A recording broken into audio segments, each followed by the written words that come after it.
Beyond the Gates' latest episode brings a mix of fear, temptation, and tough choices for several characters. The drama picks up right after Tuesday's cliffhanger, where Bill Hamilton suddenly collapsed.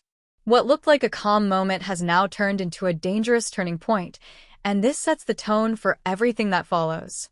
As the story continues, each character reacts to this tense moment in their own way, connecting the events throughout the episode. The episode begins with the fallout from Bill Hamilton's collapse.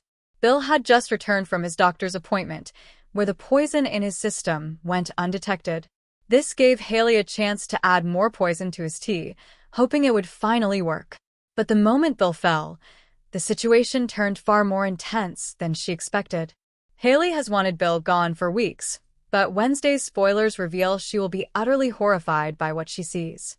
This leads to a bigger question. Is her panic real, or is she simply acting shocked to cover her tracks? Since the moment ends with uncertainty, the next scenes continue the same tension. While the Hamilton home deals with chaos, another emotional moment unfolds across town. Daphnee Duplaix is shown being there for someone who needs to talk. This follows the stress that built up in earlier episodes, where characters like Andre Richardson and Vanessa McBride struggled with their own problems. Because of this, Daphanee's calm presence becomes important. She might be offering support to Andre if he needs to vent, or to Vanessa, who is still dealing with her complicated situation with Joey Armstrong. This connects smoothly to the next storyline, which continues the theme of troubled relationships. Joey's bold kiss with Vanessa in the previous episode created buzz, but Wednesday's spoilers hint that the couple is not done facing challenges. Their issues did not magically disappear after that public moment. This keeps their storyline active, and it ties directly into Vanessa possibly seeking support from Daphnee. With emotions running high, the episode keeps building on tensions that began earlier in the week. Another key moment comes at the hospital, where Derek Baldwin and Ashley Morgan will finally reach some kind of agreement. Since Derek is there often for physiotherapy and Ashley works as a nurse, they cross paths frequently. Their history has been on again and off again, making every interaction unpredictable. Because their connection has always swung between peace and conflict, their new agreement could mean either staying civil or restarting an old pattern. This keeps the story tied to the episode's overall theme of uncertain relationships. The final storyline brings a lighter but tempting twist. Nicole Dupree will face an unexpected temptation, and all signs point toward Dr. Kyle Rollins, the new doctor who appeared at Winterfest as her blind date. Even though fans didn't see much of their meeting, Kyle was clearly interested, and Nicole seemed to enjoy talking to him. Since both characters spend time at the hospital, there is a good chance they will meet again. This creates room for sparks, surprises, or even an elevator moment that brings them closer. The episode hints that Nicole and Kyle could become a strong pair, especially since Daphnee and Anita Dupree already like him. However, Ted Richardson may not agree, opening the door for future conflict.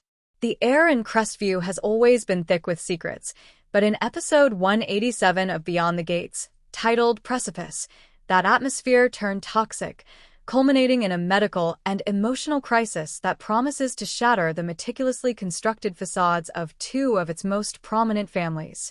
The central, explosive question of the hour: did Bill Hamilton's dramatic collapse expose Hayley's secret? Was answered with a resounding and devastating yes. The calm before the cardiac arrest, a web of lies stretched thin.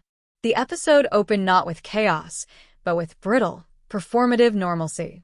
The Hamilton Foundation's Future Leaders Gala was in full swing at the Crestview Country Club, a shimmering monument to Bill and Margaret Hamilton's philanthropy and social stature. Hayley, acting as event coordinator, a role Margaret secured to keep her wayward daughter close, was a portrait of controlled anxiety. Her secret, the true paternity of her young son, Leo, being not her late husband but her brother-in-law, Dr. Marcus Thorne, has been the season's ticking time bomb. Her performance was flawless, but the camera's tight focus on her trembling hands as she adjusted centerpieces told the real story. Meanwhile, Bill Hamilton, ever the patrician patriarch, held court. Yet cracks were showing. A pointed conversation with Marcus about family loyalty and carrying a legacy was laden with subtext Bill couldn't possibly fully grasp. Marcus, for his part, was a man divided, his professional composure barely containing his guilt and fear every time he saw Leo across the room. The trigger came not from a grand confrontation, but from a seemingly innocuous moment. Leo, overwhelmed by the crowd, had a minor fall. In the flurry of concern, his pediatrician, Dr. Evans, who is not Leo's doctor of record, rushed over. As she calmly checked him, she mentioned offhandedly to Hayley, "We should update his file with Dr. Thorne's full genetic history, just for completeness. Those Thorne family markers are strong." The comment was clinical, innocent, but it landed in the ears of Margaret Hamilton like a gunshot. Her eyes, wide with dawning, horrific comprehension, snapped from Leo's face to Marcus's to Hayley's. The physical resemblance between Leo and Marcus, once a subtle suspicion she'd buried, now screamed at her under the blinding chandelier light. She staggered to Bill's side, her voice a strangled whisper.